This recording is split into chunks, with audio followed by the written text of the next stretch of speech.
The Ethics Guild. When we talk to ourselves with a specific tone of voice, or for instance, we don't clean, we don't organize our room, and the first thing we see is disorganization, our mood automatically changes into the environment we created for ourselves. This is why it's so important that we design the environment for our mental health to be at ease with itself, in peace. And sometimes we have to change those cues, curate the space and the environment we live, so our brain is able to say, okay, everything is okay, we are in control. Just a small suggestion: if you can leave post-it notes that lift your morale, if your place is clean and organized and smells good, you practice yoga, you meditate, and you write how you feel, can make a huge difference on how you feel about yourself and the environment you exist every day. And to understand another important pillar of our subconsciousness, we have to think about Horney's safety blueprint. And this is rooted on relational security. Think about it. We move toward, against, or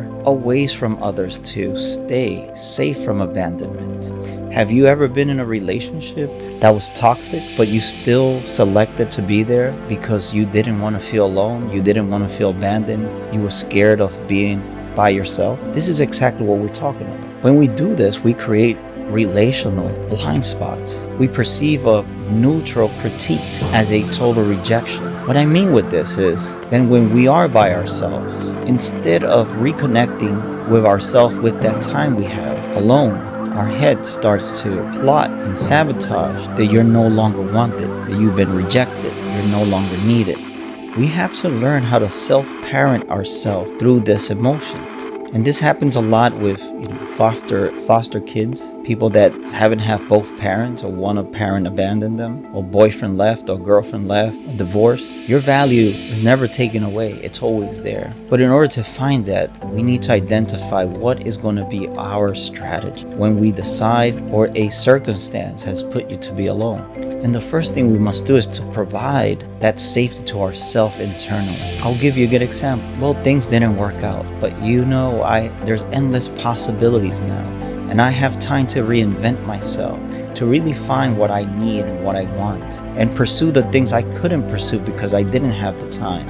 Or in a case of a father or a mother or parents not being there, what is it that you learn as you were navigating life on your own? What strength did you acquire from it? How did that build you up? And how did that become a new integrity for you, that the day you have a child, you would never abandon? And the thought that losing a battle doesn't mean that you lost the war. You can lose 1,000 battles, but losing the war only takes you or us stopping to pursue our mental peace, our goals, and our purpose. It is always good to tell ourselves how determined and perseverant we are, and remind ourselves of all the great things we have achieved, and the things we haven't achieved.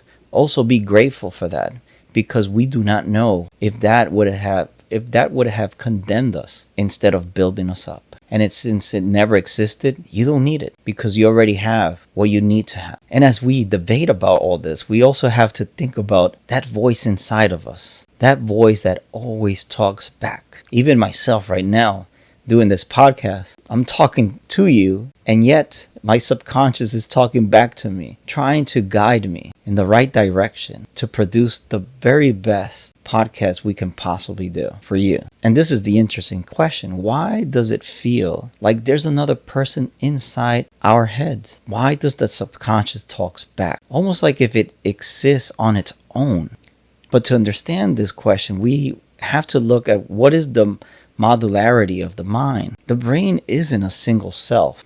It's a collection of specialized modules. Why the subconscious talks to you? Because it's a predictive engine. This is why it guides you. It talks to you, so you can make the best possible decision to the right consequence, or the positive consequence. It wants you to avoid pain, suffering, death, hunger, discomfort. It is constantly running simulation based on your past, your story, your narrative, the things you've seen, to protect you or to protect us in the future. It also feels like another person inside of us because it's an independent processor. Because it doesn't use words either. It uses impulses. images, memory, and somatic feeling to keep you aware of why you should make a choice or not. Think about it. When we say we are a failure or I am a failure, we are feeding the habit factory. Not just a word, we are feeding a command into the brain. This is why it's important that not only we learn how to neutralize the emotion, so we can go from sad, depressed to neutral, but then start with the narrative to feel better, to progress from neutral. And we learn how to make the most positive outcomes and environments for ourselves. And it starts with, how do you create the narrative to create an action that creates new data and creates a new path that is in the brain to predict better future. And more importantly, you get to know how to make your fear an ally.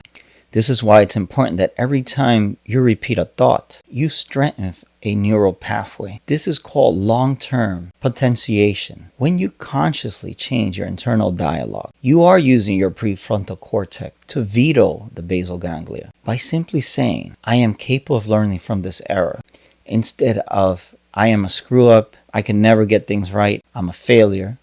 You're literally rerouting the electrical flow of your brain. And think about, if we don't have a good narrative, we feel lost in our own identity. We drown in anxiety, automatic negative thoughts. But we have to understand that our subconscious is not broken.